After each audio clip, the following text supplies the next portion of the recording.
Buenas tardes a todos. Mi nombre es John Enrique, para los que no me conocen. Soy diácono de la iglesia y hoy pues vamos a seguir con nuestra serie sobre Daniel, en Daniel capítulo 2. En el último sermón de esta serie vimos el relato de los versículos 1 al 23 de Daniel 2. No se ve muy bien en la imagen, pero debajo del 2 están los versículos de hoy. De hoy es del 24 al 49. Entonces, para recordar lo que vimos la última vez, en la primera parte, en Daniel 2 del 1 al 23, digamos que Daniel y sus amigos se encontraron en una situación muy difícil. Bueno, no solamente ellos, todos los sabios de Babilonia, incluidos ellos, se encontraron en una situación muy difícil. El rey Nabucodonosor, el rey de Babilonia, el reino donde ellos estaban sirviendo al rey, tuvo un sueño muy perturbador y se le metió en la cabeza de que sus sabios, o sea, toda esta gente que había en la corte, incluido Daniel y sus amigos, tenían no solamente que interpretarle este sueño, sino que tenían que adivinar qué sueño había tenido el rey en su intimidad, en su cámara. Obviamente era una misión imposible para cualquier hombre, así que Daniel y sus amigos pues rogaron a Dios que tuviera misericordia de ellos y que les revelara ese sueño, porque Dios era el único que conocía todas las cosas y podía dárselos a conocer. Y Dios tuvo misericordia de ellos y le dio a conocer a Daniel el sueño y la interpretación. Y tuvimos el relato ahí. Pero realmente el relato no terminaba ahí. En la segunda parte que vamos a ver hoy, vamos a hablar acerca de algo que también es de mucha enseñanza y mucha exhortación para nosotros hoy. Por eso el sermón de hoy se titula Testificando la verdad. Lo que vamos a ver en esta segunda parte es cómo Dios usa a Daniel para ir ante Nabucodonosor a darle a conocer el sueño y su interpretación. O sea, en otras palabras, vamos a ver un hombre siendo heraldo de Dios para comunicar una verdad a otro hombre. Un hombre soberbio, un hombre insensible y un hombre confundido. Y esto es un ejemplo para nosotros, porque es lo que también estamos llamados a hacer. Estamos llamados a llevar una verdad de parte de Dios a los hombres que están confundidos, que se han ensoberbecido y que se han vuelto insensibles. En su oración, nuestro hermano William oraba basándose en el texto que leímos, Mateo capítulo 5, que nos dice que nosotros somos luz del mundo. La Biblia nos enseña que tenemos que llevar esa luz donde hay tinieblas. Y parte de eso, parte de esas buenas obras que tenemos que hacer, es que tenemos que llevar un mensaje. Tenemos un testimonio que nos ha sido dado por Dios, que tenemos que llevar a las personas, a ese mundo que está en tinieblas, a hombres y mujeres perdidos y confundidos. Por eso el día de hoy, pues, vamos a ver a través de la vida de Daniel, cómo es el ejemplo de un hombre que se dispone a comunicar la verdad de Dios. He dividido el sermón en 3 puntos, que los pueden ver en pantalla. Perdón. Primero, vamos a hablar de algunos rasgos de carácter que vemos en Daniel. Unos rasgos que debemos cultivar cuando hablamos de la verdad de Dios. Luego, en un segundo lugar, pues vamos a meditar en algunas cosas que tenemos que tener claras nosotros. Estamos llamados a presentar esta verdad. Y para terminar, nos preguntaremos si estamos teniendo un enfoque correcto cuando vamos a las personas y les damos a conocer esa verdad de parte de Dios. Así que permítanme hacer una oración para que en este tiempo, pues, el Señor hable a nuestros corazones. Padre, estamos agradecidos porque si estamos aquí es por tu misericordia y por tu voluntad. Tú has congregado el día de hoy a una asamblea de embajadores, embajadores de tu Hijo. Y hoy te ruego para que por medio de tu palabra tú hables a nuestros corazones, Dios, que podamos ser edificados en esta tarea que nos has encomendado. Así como usaste a este hombre Daniel, queremos ser usados por ti. Así que ayúdanos, enséñanos, y que por tu Espíritu, Señor, podamos salir de aquí con una disposición diferente, con unas verdades quizás más ancladas en nuestra alma acerca de tu Evangelio, Padre. Te lo pedimos en el nombre de Cristo Jesús. Amén. Así que empecemos la lectura. Vamos a empezar con el versículo 24. Daniel capítulo 2, versículo 24. Dice, perdón, después de esto fue Daniel a Arioc, al cual el rey había puesto para matar a los sabios de Babilonia, y le dijo así, no mates a los sabios de Babilonia, llévame a la presencia del rey, y yo le mostraré la interpretación. Como les decía en esta primera parte, quiero que meditemos en lo que vemos en Daniel, que nos puede enseñar a nosotros el día de hoy. Aquí hay al menos dos cosas que llaman mi atención acerca del carácter de Daniel. La primera es su valentía. Nosotros leemos esto así y parece muy fácil. Daniel recibe un sueño y una interpretación misteriosa de parte de Dios y tiene que ir a comunicársela a un rey. Así que él va a este hombre Arioc, seguramente el que era, o sea, el que autorizaban para entrar a la presencia del rey, porque tú no podías llegar a la puerta del rey y tocar y así nomás. Y le dice, llévame al rey. Pero cuando lo vemos así, no entendemos el contexto de todo lo que está pasando. Daniel no está jugando a un tipo de concurso en el que él tiene que dar algún tipo de respuesta a una adivinanza para ganarse un premio. Daniel se está jugando la vida. Su vida y la vida de muchas personas está corriendo peligro. Y él tiene que presentarse ante un rey soberbio, tan soberbio que su capricho de entender su sueño tenía más peso que la vida de muchos hombres. Y no solamente eso, sino que parte de lo que Daniel le va a decir a Nabucodonosor no necesariamente le va a gustar al rey. Estamos hablando de que el único que conocía el sueño fuera de Dios y de Daniel, porque Dios se lo había dado a conocer, era el rey mismo. Nadie pedía de que Nabucodonosor en su soberbia no quisiera reconocer de que Daniel estaba diciendo la verdad y que delante de todos dijera que Daniel simplemente estaba mintiendo, de que esa no era la interpretación del sueño, porque esa interpretación, algunos aspectos de esa interpretación no le van a gustar a Nabucodonosor. Pero Daniel, a pesar de todo esto, se dispone a dar un paso al frente para hablar. Se dispone a exponerse a la ira del rey para hablar. Y esto es algo que nosotros también tenemos que estar dispuestos a hacer el día de hoy. Dar un paso al frente nunca es fácil. Exponerse al rechazo de los demás nunca es fácil. Pero esa es la tarea que el Señor nos ha encomendado. El Señor nos ha pedido que hablemos su verdad,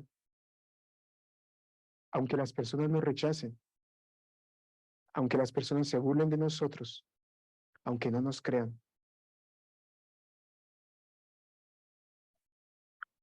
Se ha vuelto muy común en el cristianismo actual pensar que una forma de evangelizar es simplemente por medio del testimonio personal. Yo soy una buena persona, entonces con eso estoy evangelizando a los demás. Estoy testificando de Dios a los demás. Pero esto no lo vemos en la Biblia, hermanos. Nuestro testimonio tiene que ir acompañado de palabras. Es importante las buenas obras, es importante la coherencia, pero también tenemos que hablar. En Romanos capítulo 10, versículo 14, El apóstol Pablo dice, ¿cómo pues invocarán a aquel en el cual no han creído? ¿Y cómo creerán en aquel de quien no han oído? ¿Y cómo oirán sin haber quien les predique? Para que los hombres se salven, para que invoquen el nombre del Señor en arrepentimiento y fe, el evangelio tiene que ser predicado. Tenemos que hablar. No hay evangelismo sin palabras. Y para eso, hermanos, tenemos que rogar al Señor que nos ayude. Hay un pasaje en Hechos que llama mucho mi atención. Si quieren lo buscan conmigo. Hechos capítulo 4. Estamos hablando de los primeros cristianos. Y no eran necesariamente los más cobardes. Hombres como Pedro y como Juan. Hombres que habían estado con Jesús. Y hombres que después vemos su testimonio como testigos de Dios. Y en una de sus oraciones, que vemos registradas en Hechos capítulo 4, dice lo siguiente, versículo 29. Ellos acaban de ser latigados por dar testimonio acerca de Jesús, y cuando los sueltan, los ponen en libertad, vienen a la iglesia y les cuentan todo lo que ha pasado y levantan una oración. Y en esta oración dice en el versículo 29, y ahora, Señor, mira sus amenazas y concede a tus siervos que con todo denuedo hablen tu palabra. Ellos le rogaban a Dios para que Él les siguiera dando el valor de ir y de hablar su palabra. Hombres que acababan de ser castigados por hablar acerca de Jesús. Es lo que tenemos que hacer nosotros también. Tenemos que, perdón, ser conscientes que la palabra nos llama a trabajar en nuestro carácter. A pedir al Señor todo aquello que nos hace falta para cumplir la misión que nos ha dado. Y entre esas cosas, debemos pedir que nos dé valentía, que nos dé valor, así como lo hizo con la vida de Daniel. Y volviendo a Daniel, lo segundo que llama mi atención son las palabras de Daniel cuando él se presenta ante Arioque. No solamente le hizo falta valentía, sino que hay algo muy lindo que él dice. Lo primero que él le dice a Arioque es, no mates a los sabios de Babilonia. Daniel no estaba pensando solamente en él, ni siquiera solamente en él y sus amigos. Él era consciente del destino que esperaba a muchos hombres, y no precisamente hombres temerosos de Dios. Eran hombres paganos. Eran hombres que no reconocían al Dios de Daniel como el verdadero Dios. Y a pesar de eso, Daniel está pensando en ellos, también está preocupado por ellos. Y es otra cosa por la que debemos orar nosotros también. Que el Señor nos ayude a tener compasión de los demás. Y no necesariamente estoy hablando de personas que sean muy agradables a nuestros ojos. Como no necesariamente estos sabios eran todos del aprecio de Daniel. En 2 Corintios capítulo 5, versículo 16, el apóstol Pablo escribió, 2 Corintios capítulo 5, versículo 16, para los que toman nota. De manera que nosotros de aquí en adelante a nadie conocemos según la carne. Esto significa que cuando un hombre o una mujer conoce a Jesús, su visión de la gente tiene que cambiar. Ya no podemos verlos con los ojos de la carne. Debemos verlos con los ojos de Cristo. Esto significa que ya no vamos a ver los hombres según sus méritos, porque nosotros tampoco fuimos medidos por Cristo por nuestros méritos. Hay una parábola de Jesús que me gusta mucho, que es la famosa parábola de la Gran Cena, donde Jesús contó que el reino de los cielos es semejante a una gran cena que un hombre organizó.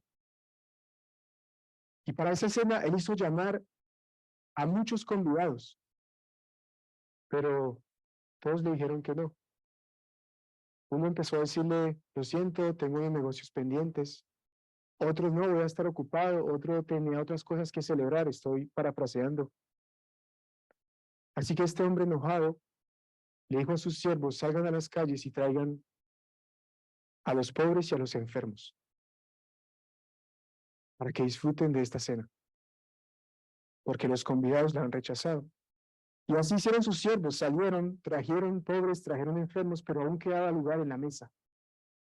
Así que este hombre les dijo, vuelvan a salir y obliguen a la gente, a esos pobres, esos enfermos, a los que se encuentren por los caminos, oblíguenlos a entrar,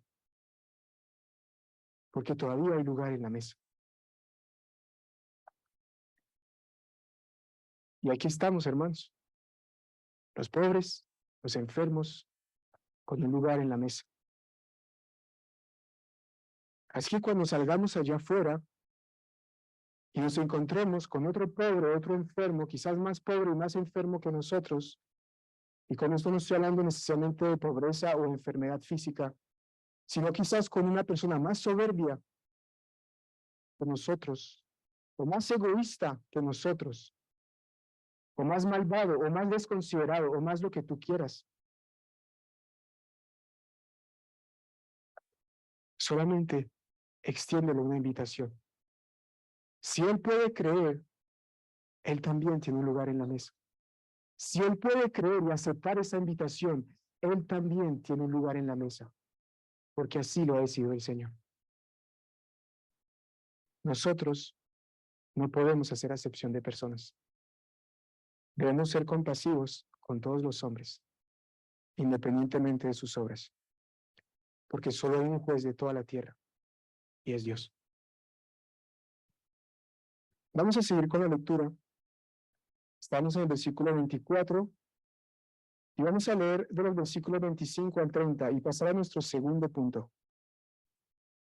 Vimos el carácter de Daniel, algunos rasgos, algunas cosas que son enseñanza para nosotros. Ahora vamos a seguir y hablar un poquito acerca de algunas cosas que Daniel tenía claro y que es importante que nosotros aclaremos también. Daniel 2, 25 al 30. Dice, entonces Arioc llevó prontamente a Daniel ante el rey y le dijo así, he hallado un varón de los deportados de Judá, el cual dará al rey la interpretación. Respondió el rey y dijo a Daniel, al cual llamaban Belsasar, ¿podrás tú hacerme conocer el sueño que vi y su interpretación? Daniel respondió delante del rey, diciendo, el misterio que el rey demanda, ni sabios, ni astrólogos, ni magos, ni adivinos lo pueden revelar al rey.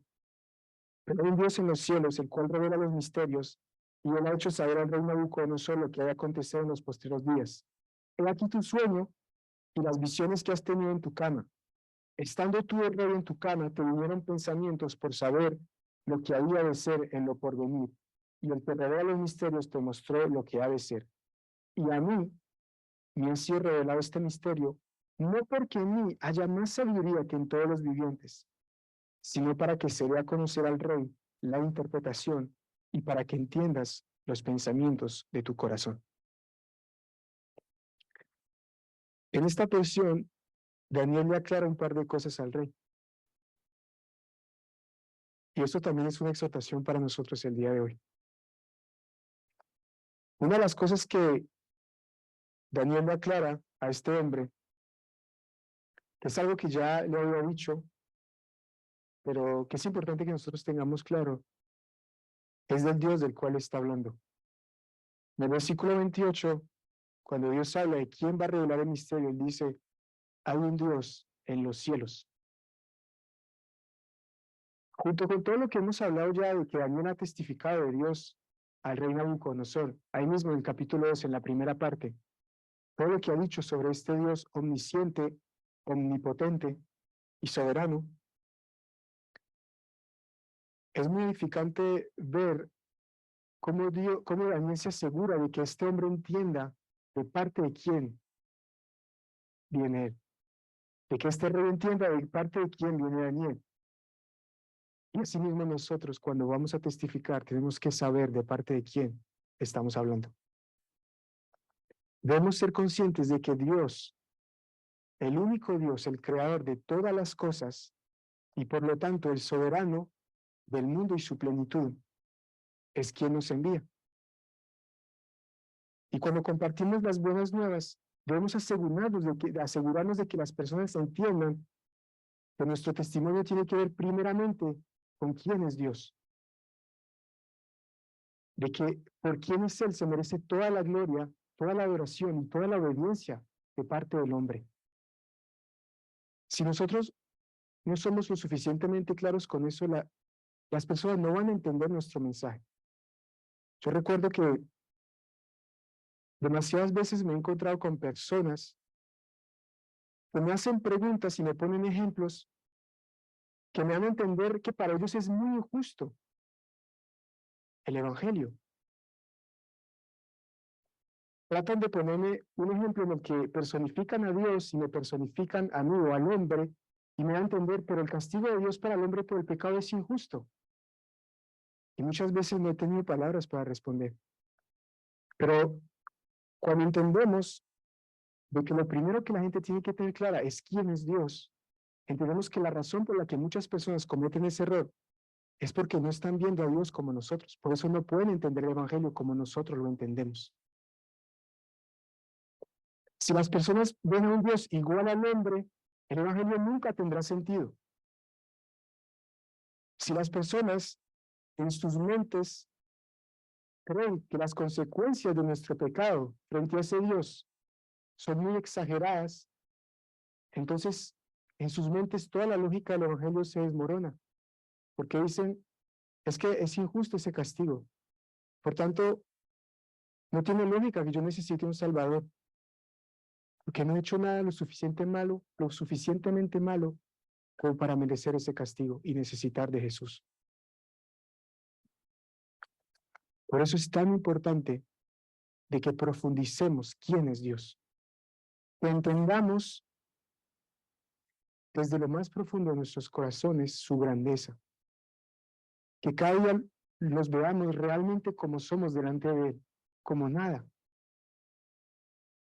y que podamos ser sensibles cuando veamos que otra persona no entiende quién es Dios y por qué el haberle fallado es tan grave, porque Él es el ser más sublime de toda la existencia. Y una ofensa contra Él no es lo mismo que una ofensa contra cualquiera de nosotros. Y por tanto, el castigo es igualmente grave. Ahora en el instituto hablamos de números y meditamos en el castigo a Moisés por haber pecado. Él guió un pueblo durante 40 años en un desierto y por haber pegado una roca no pudo entrar a la tierra prometida. Lo más común que escuchamos cuando leemos esa historia es que injusto. No nos damos cuenta, hermanos, delante de quién estamos pecando. La ofensa más mínima hacia Dios merece el castigo más grande, pero en su misericordia, Él no lo hace. Vamos a seguir con el versículo 30. Bueno, ya lo leímos. En la porción que leímos en el versículo 30 hay otra cosa que me llama la atención. Algo más que Daniel tiene claro. ¿Quién es el hombre? ¿Quién es Él? ¿Quiénes somos nosotros? Me gusta el contraste que hace la palabra entre Arioc y Daniel. En el versículo 25 viene Arioc ante la presencia del rey y fíjense lo que dice. He hallado un hombre entre los deportados de Judá que dará a conocer la interpretación. Arioc no dice, he aquí un hombre. O no dice, ha venido a mí un hombre. No dice, he hallado. Ese tipo no hizo nada. Pero tiene el descaro de presentarse al rey y decirle, mira, yo, Arioc, he hallado a un hombre que te va a dar la interpretación. Esa es nuestra soberbia, hermanos. Pero Daniel, ¿qué le dice al rey? Versículo 30. A mí me ha sido revelado este misterio, no porque en mí haya más sabiduría que en todos los vivientes, sino para que se dé a conocer al rey la interpretación. Daniel dejó claro al rey que no había nada especial en él. Y eso es algo que nosotros también debemos tener claro. No hay nada especial en nosotros, hermanos. No hay nada bueno en nosotros. No hay ningún mérito en nosotros delante de Dios. Solo somos pecadores. Y por tanto, lo único que merecemos es el castigo de Dios. Es importante que profundicemos quién es Dios. Es importante que profundicemos quiénes somos nosotros.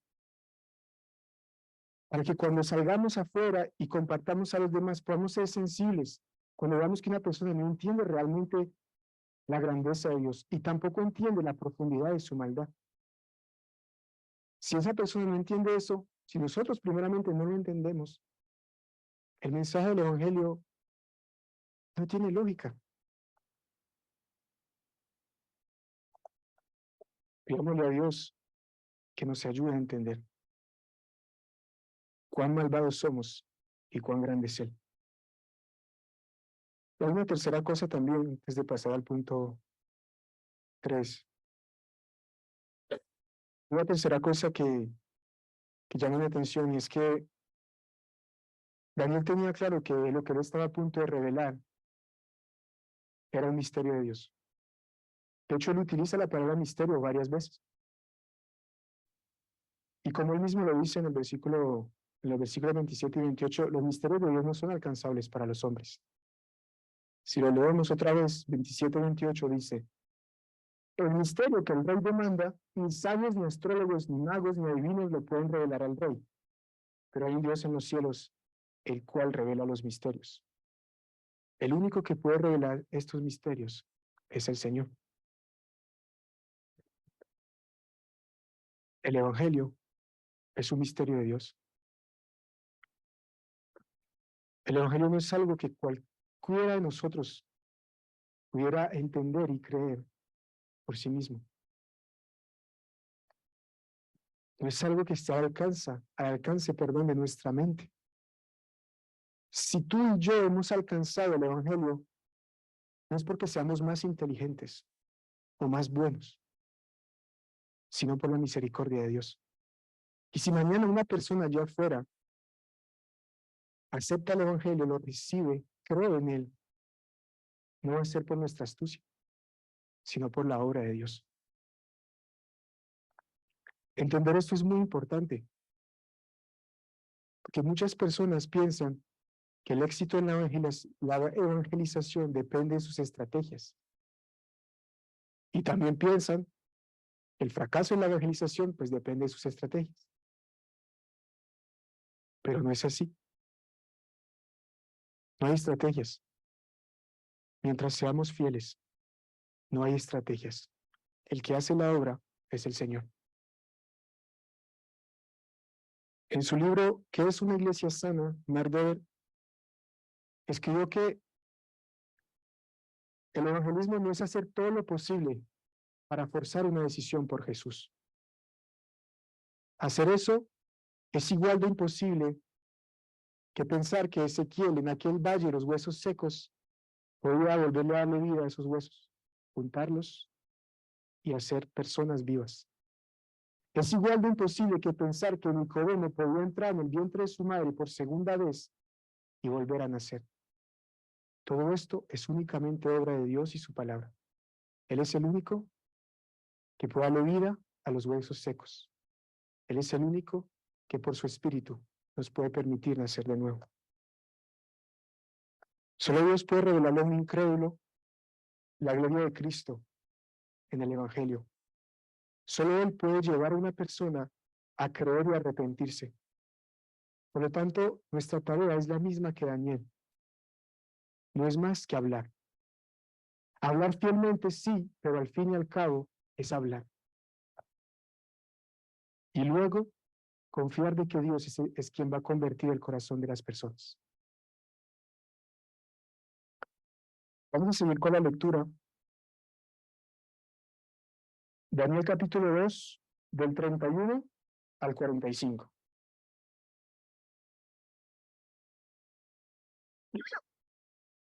Dice, tú, oh rey, veías y he aquí una gran imagen, y esta imagen que era muy grande y cuya gloria era muy sublime, estaba en pie delante de ti, y su aspecto era terrible.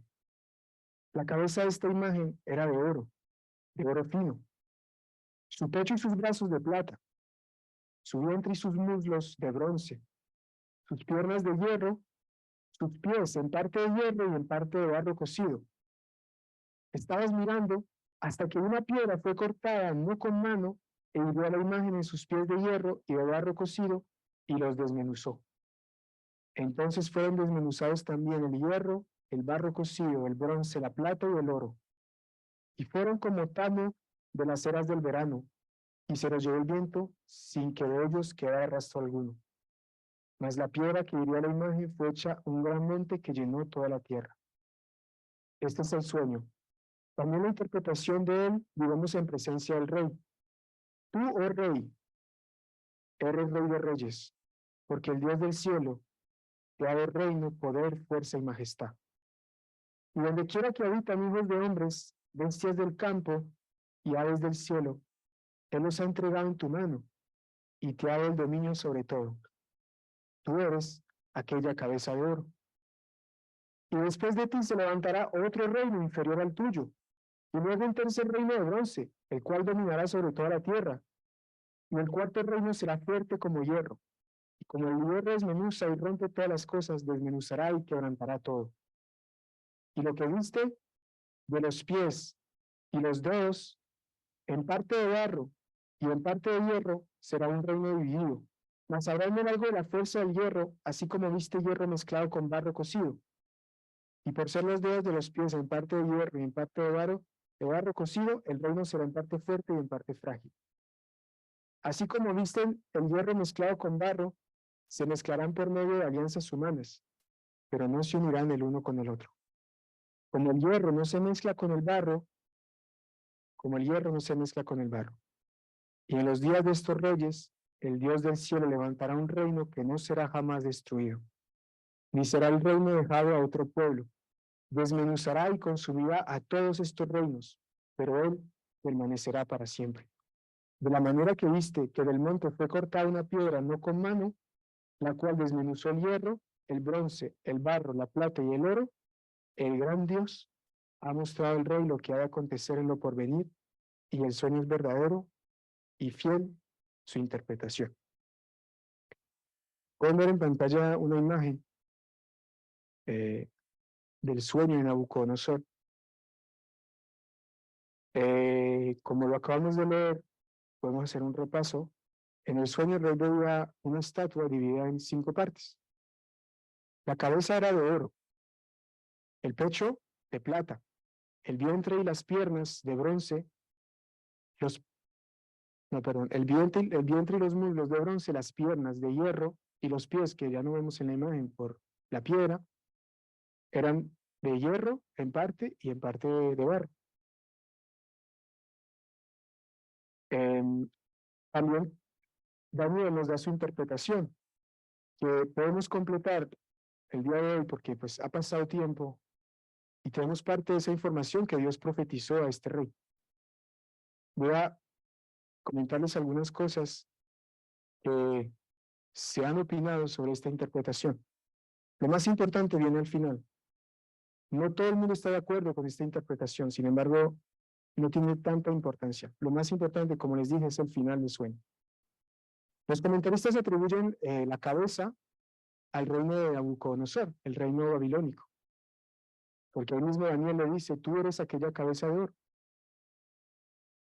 Después de Nabucodonosor vino el imperio medo-persa. A los que les gusta la historia de Esther, esta mujer que se casa con el rey de Medio y de Persia, pues estamos más o menos en ese tiempo. Después del reino babilónico vino el reino medo-persa, que dominó sobre esa parte y conquistó el reino babilónico. Luego tenemos el bronce, que según los comentaristas se representa al reino de los griegos, cuando Alejandro Magno conquistó al reino medo-persa y dominó sobre toda esa zona de la tierra. Luego, en cuarto lugar, está el hierro, que seguramente representa al Imperio Romano, que a su vez venció al imperio griego y dominó entonces el mundo conocido. Y luego vienen los pies. Los pies, como veíamos, son una mezcla, tiene hierro, tiene barro. Algunos piensan de que estos 10 dedos no representan 10 reinos, simplemente es un número simbólico que representan todos los reinos que vienen desde la caída del Imperio Romano, incluso los actuales, hasta el fin de los tiempos. Pero como les decía ahora, lo más importante no es la estatua, lo más importante es la piedra. Aquella piedra que fue cortada no con mano de hombre, que destruyó a esta estatua, que despedazó, desmenuzó a todos los reinos de los hombres y que se convirtió en un reino que llenó toda la tierra y que durará para siempre. Antes de seguir con las aplicaciones directas de este pasaje de Daniel, quiero aprovechar esta profecía para terminar de explicar lo que es el Evangelio, lo que son las buenas nuevas de Jesús. Ya hemos visto que tiene que ver con ese Dios grande y sublime al que hemos ofendido, que tiene que ver con nosotros, con nuestra maldad, y cómo por haberlo ofendido merecemos un castigo tan grande como la ira de Dios. Y en esta profecía, lo que Daniel está profetizando, quizás sin conocer todos los detalles, es acerca de Jesús, que es el cumplimiento de esta profecía. La buena nueva es que Dios, sabiendo el castigo que merecíamos, sabiendo que Él no podía pasar por alto nuestra ofensa delante de Él, decidió cargar sobre Él mismo ese castigo. Y por eso envió a su Hijo Jesús, quien se hizo hombre y que murió por nosotros en una cruz. Que murió de esa forma tan, tan fuerte, tan despiadada, porque era la ira de Dios sobre Él. No podía morir de otra manera, porque Él está absorbiendo la ira de Dios por nuestros pecados. Y al tercer día resucitó y ahora está sentado a la diestra de Dios intercediendo por nosotros y dando tiempo para que en todo lugar los hombres se arrepientan, para que crean en Él para salvación. Pero la Biblia nos enseña también que algún día volverá para juzgar al mundo, volverá para cumplir eso que Daniel vio en ese sueño que tuvo el rey Nabucodonosor. Volverá y hará pedazos a todos aquellos hombres que no hayan creído en Él, que no hayan depositado su confianza en Él. Pero los que hayamos creído en Él, los que le hayamos seguido, seremos libres de aquella condenación. Una condenación que merecíamos, sí, pero que Él mismo sufrió por nosotros. Y de esta manera el Evangelio nos lleva a entender que solamente hay dos finales posibles para el hombre. O nos condenamos o somos salvos. O nos resistimos a Cristo y somos condenados, o creemos en Él y somos salvos. Así que aprovecho esto para hacer una invitación a todo aquel que no haya depositado su confianza en el unigénito Hijo de Dios. Como veíamos ahora en la parábola, aún hay un lugar en la mesa. Y Dios te está haciendo una invitación. Si puedes creer, si puedes reconocer quién es Dios y quién eres delante de Él y lo que ha hecho Jesús por ti, aunque no lo merezcas, el Señor te está permitiendo sentarte junto a Él en su mesa. Y ese es el anhelo de nuestra iglesia, de que muchas más personas puedan aceptar esa invitación.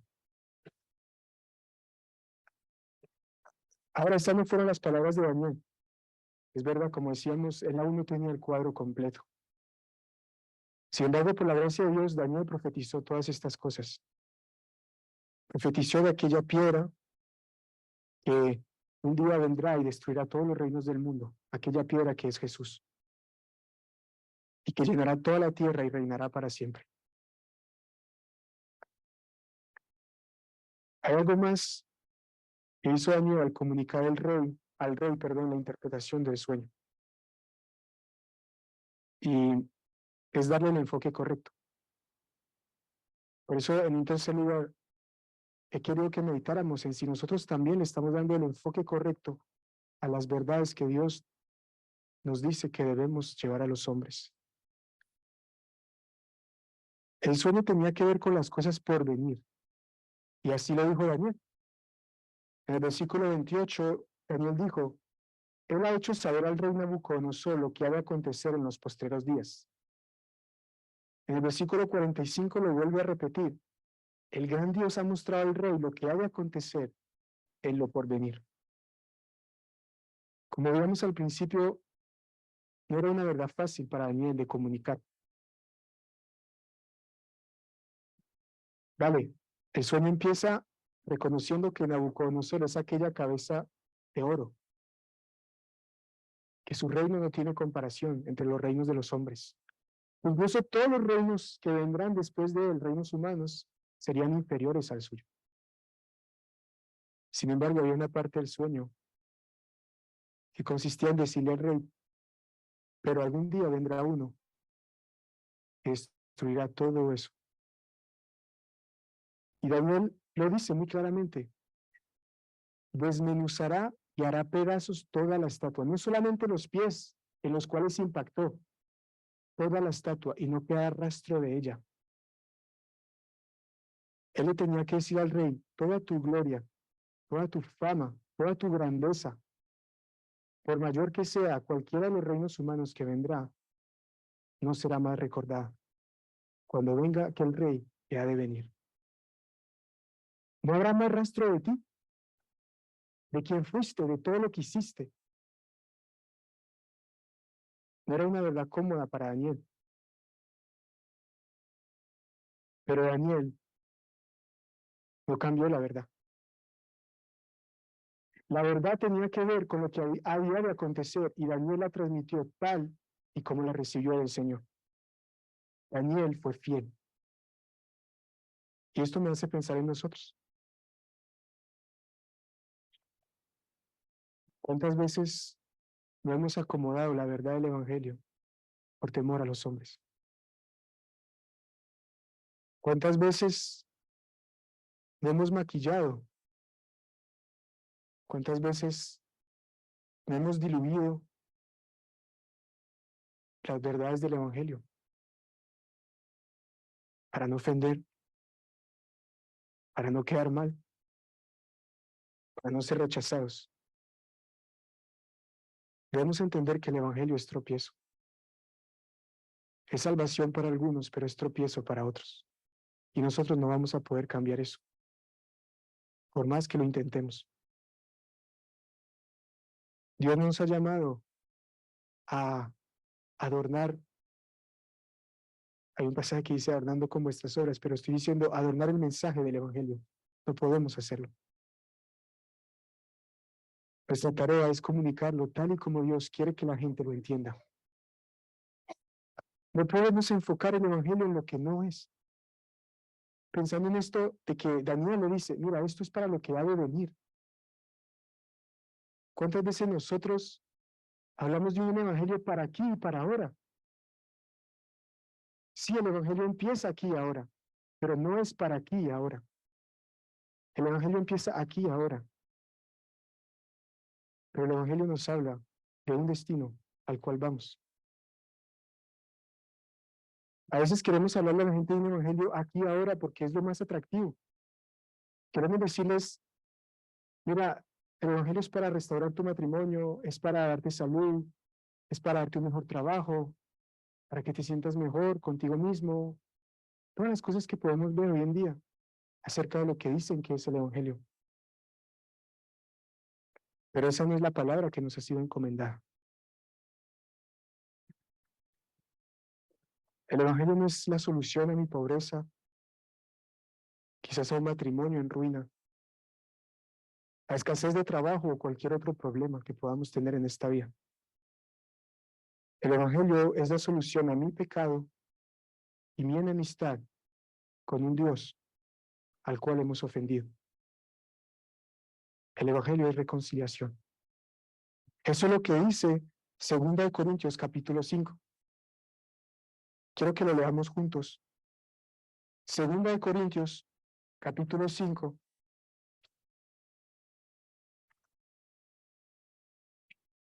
¿Qué nos dice la Biblia? Que es la palabra que nos ha sido encomendada. Capítulo 5, versículo 19. Que Dios estaba en Cristo reconciliando consigo al mundo, no tomándoles en cuenta a los hombres sus pecados, y nos encargó a nosotros la palabra de la reconciliación. El enfoque del Evangelio es que seamos reconciliados con Dios. Ese es el enfoque del Evangelio. Es el enfoque que debemos darle a nuestros corazones. Es el enfoque que debemos transmitir a los demás. Y si por medio de esa reconciliación las personas restauran su matrimonio, consiguen un mejor empleo, son sanadas de algunas dolencias, gloria a Dios. Pero ese no es el enfoque del matrimonio, del Evangelio, perdón. Es que seamos reconciliados con Dios.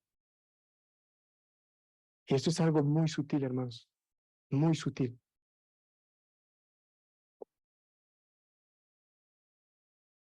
A veces no entendemos por qué hay ciertas canciones que no podemos cantar en la iglesia, o porque hay ciertos sermones que no deberíamos escuchar ni deberían ser predicados, o porque hay ciertas formas de evangelizar que no son correctas. Pero muchas veces la razón es eso, porque el enfoque de esa canción, de ese sermón, de esa forma de evangelizar no es bíblica. Porque hay canciones que suenan muy bonitas, que nos hacen sentir muy bien, pero son canciones que no cantan cómo Dios nos ha reconciliado con Él, o por qué nos ha reconciliado con Él, o cuándo lo ha hecho, a través de quién. Nuestras canciones tienen que hablar del Evangelio. Nuestros sermones tienen que hablar del Evangelio.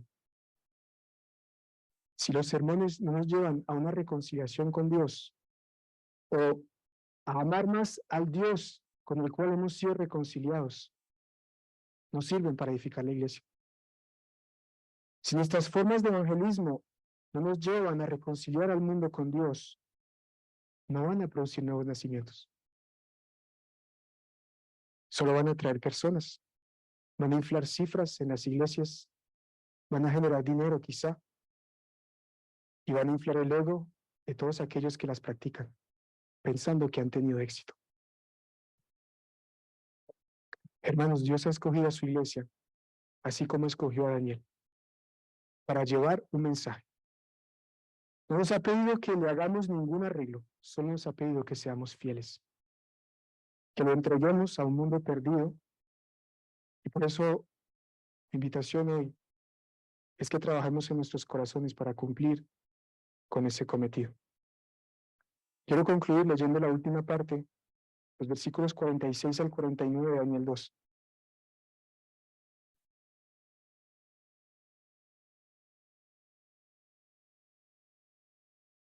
Dice Daniel 2, versículo 46 al 49.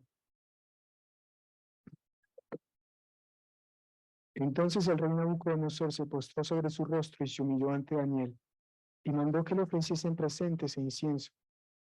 El rey habló a Daniel y dijo: ciertamente el Dios vuestro es Dios de dioses y Señor de los reyes, y el que revela los misterios, pues pudiste revelar este misterio. Entonces el rey engrandeció a Daniel y le dio muchos honores y grandes dones, y lo hizo gobernador de toda la provincia de Babilonia y jefe supremo de todos los sabios de Babilonia. Y Daniel solicitó al rey y obtuvo que pusiera sobre los negocios de la provincia de Babilonia a Sadrach, Mesach y Abednego, y Daniel estaba en la corte del rey. La historia termina bien para Daniel. Daniel tuvo el privilegio, no lo digo por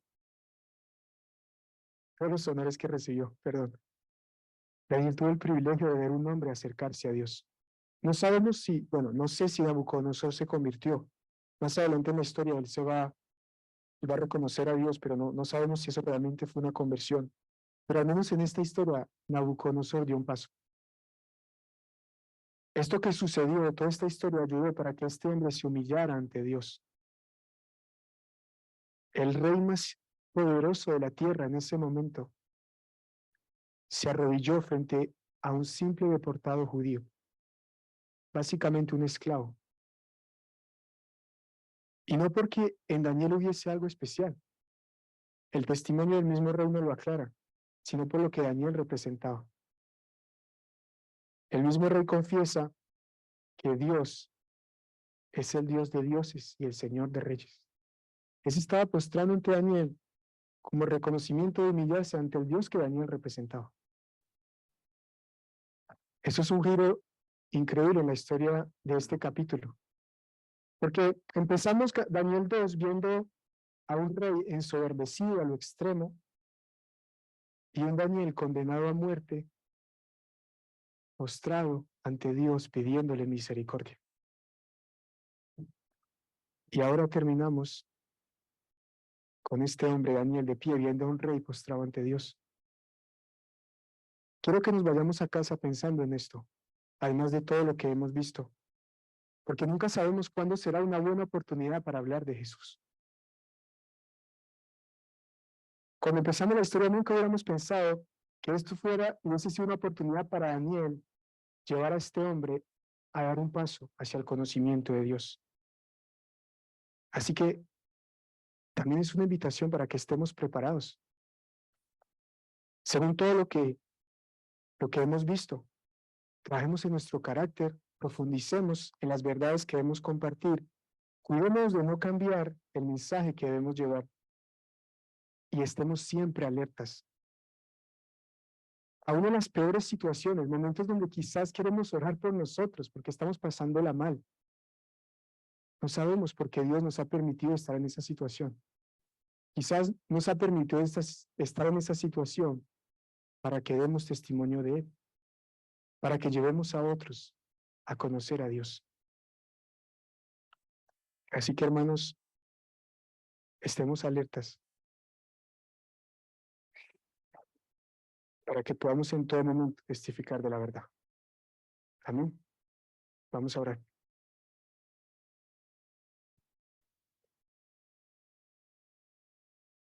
Padre, damos gracias por tu palabra, Señor. Gracias no solamente por el ejemplo que tú nos das a través de ella, sino también porque confiamos de que tu palabra es vida, Señor. De que por medio de tu palabra tú penetras hasta lo más profundo de nuestro ser. Tú rompes cosas, Señor, que nosotros mismos no podemos romper en nuestro corazón, en nuestra mente. Necesitamos tu ayuda, Dios. Necesitamos que nos des de nuevo, que nos des valor. Necesitamos que nos des compasión, más allá de lo que nuestras fuerzas podemos hacerlo. Necesitamos que nos permitas entender misterios que son inalcanzables para nuestras mentes. ¿Quién eres tú? ¿Quiénes somos realmente? Necesitamos de tu ayuda, Padre. Te rogamos que cada día nos sigas permitiendo ser embajadores fieles, que podamos crecer, Señor, y madurar para cumplir como Daniel, Señor, con el mandato que nos has dejado de llevar tu palabra y llevar tus buenas nuevas. Ayúdanos, Señor, como este hombre, Daniel y sus amigos fueron de bendición para este reino. Ayúdanos a nosotros también a ser de bendición para esta ciudad, para esta nación, para cualquier lugar donde tú nos permitas vivir, donde tú nos permitas establecernos. Que así como Jeremías profetizó, busquemos la paz de la ciudad en la cual tú nos has llevado, Señor, porque en su paz tendremos nosotros paz. Que podamos vivir, Señor, esa verdad, Que nuestra iglesia, Señor, la iglesia Vida Nueva, pueda ser, Señor, como una ciudad, Señor, en un monte que ilumina, Señor, todo el lugar. Que no escondamos nuestra luz delante de los hombres, sino que podamos testificar de ti. Mientras que tú, Señor, levantas tu mano, Señor, conviertes corazones, abre ojos, Señor, das vida a huesos secos y permites que hombres muertos vuelvan a nacer. Te lo pedimos en el nombre de Cristo Jesús. Amén.